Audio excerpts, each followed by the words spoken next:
जय श्री हिंदुस्तान। नमस्कार, मेरा नाम नरेश कुमार और मैं पलवल हरियाणा से। आरसीएम से पहले क्रैकर्स की फैक्ट्री रही, उसके साथ पार्ट टाइम स्पीशीज को किया। एक बार हेमंत शर्मा जी के लिए जोरदार ताली हो सकती है। अच्छा, आपको कोई प्लान देने आए, आपका मेंटर, आपका कोच, आपका गुरु, तो कैसी ताली बजा सकते हैं आप। और मैं बहुत लकी रहा कि मुझे ऐसे कोच, ऐसे मेंटर मिले। एक बार गुरुदेव रामकिशन जी के लिए जोरदार ताली। और मुझे पता चला कि गुरुजी ने कहा कि एक बार प्रमोद गुलाटी जी के लिए जोरदार ताली सर के लिए। गुरुदेव ने कहा कि आप भी कामयाब होना चाहते हैं ना।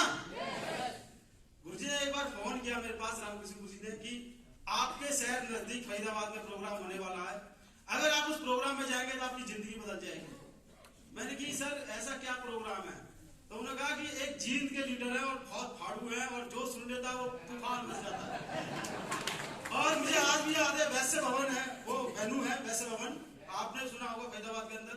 मैंने गुरुदेव को, प्रमोद गुलाटी जी को वही सुना और सुनने के बाद कहा यार जब ये कर सकते हैं तो नरेश तू क्यों नहीं कर सकता।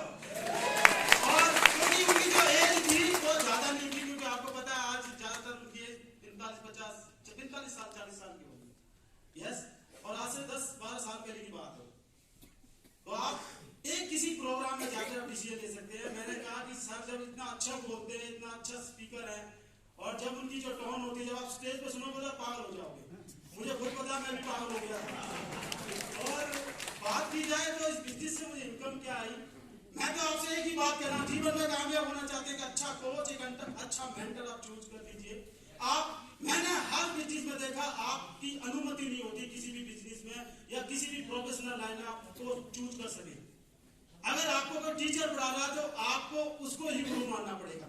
हेलो, अगर आप किसी भी प्रोफेशनल में, आप एडवोकेट हैं या आप किसी बैंकिंग में या किसी भी है, तो आपका बॉस है, उसी को आपको गुरु मानना पड़ेगा। Yes no. और आप कहीं भी कोई और काम कर रहे हैं तो उसमें आपको अपना गुरु बनाना पड़ेगा। मान लीजिए आप किसी सत्संग में जा रहे हैं तो उसको गुरु बनाना पड़ेगा। Yes no.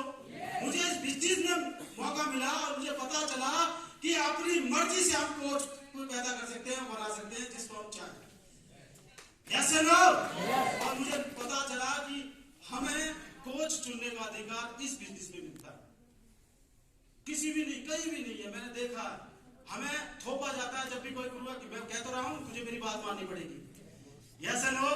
और मत कहते हैं दिल से जब किसी से आप सरेंडर हो जाओ तो उसको आप श्रद्धा से आप कहोगे गुरुदेव जैसे आप कहोगे मैं वैसे करूंगा, आप भी कामयाब हो सकते हैं।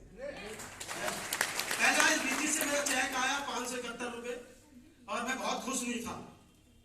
मैं खुश इसलिए नहीं था कि नीचे वाले को 2500 रुपए आ गया और मैं अपलाइन से लड़ने चला गया।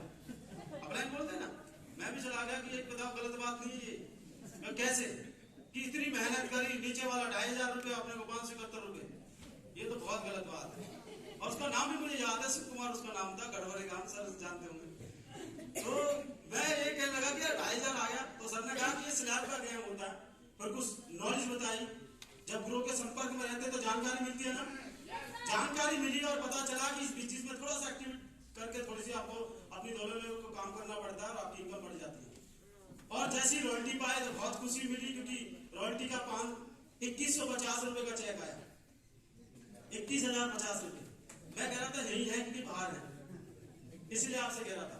और उसके बाद इनकम बढ़ती रही और हाईएस्ट चेक इस बिजनेस से 1,81,000 रुपए मुझे आया।